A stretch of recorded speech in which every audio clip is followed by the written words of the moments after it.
Salam, hər vaxtınız xeyir olsun. Yeni gündə, yeni videola xoş gördük hər birinizi. Bu gün sadə mini kekslər bişirəcəm. Uşaqların çox sevdiyi mini kekslərdən hazırlayacağam. İstədim hazırlayarkən sizinlə də bölüşüm. Bunun üçün mən 3 ədəd yumurta, 1 stəkan duru yağ, 1 stəkan qatıq, 1 stəkan yarım şəkər tozu, 1 ədəd qabartma, vanil, bir də aparacağı qədər un götürmüşəm. İlk öncə 3 ədəd yumurtanı qabın içərisinə əlavə edirəm.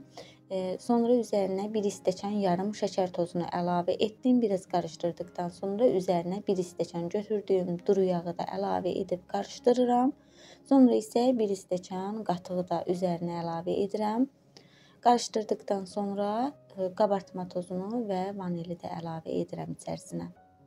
Bir də yumurtanın onu da deyim, əgərsə ölçüsü kiçikdirsə yumurta 4 ədəd götürürəm yumurtanı, amma ölçüsü böyükdürsə 3 ədəd yumurtadan istifadə edirəm. Belə qabartmanı da vanili də əlavə edib qarışdırdıqdan sonra üzərinə un əlavə edirəm. Unu 2 stəkan, bir də 2 dolu xörək qaşığı sonda əlavə etdim. Yəni unun içərisinə ondan asılıdır. Onu da deyim, çəkib, yəni içərisinə çəkməklə asılıdır. 2 stəkan 250 ml idi stəkan ölçüm. 2 stəkan, bir də 2 dolu xörək qaşığı un əlavə etdim. Qarışdırdıqdan sonra mən dəmir qəlblərdən istifadə edirəm. Dəmir qəlblərin içərisinə yağlı kağız əlavə etmişəm, qoymuşam ki, qəlblərin içərisinə yapışmasın. Baxın, belə qatılıqda etdim.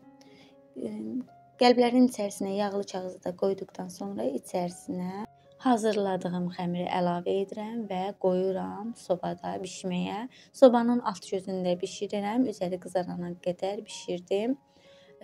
Təxmini 200 dərəcədə və yaxud da 220 dərəcədə mən sobada bişirirəm.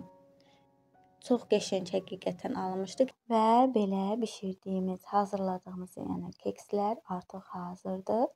Dəmir qəlbin içərisinə biraz da yəni hündür çıxmağından, böyük çıxmağından istəyirsinizsə keksin, dəmir qəlbin içərisinə hazırladığımız xəmiri biraz artıq tökmək lazımdır.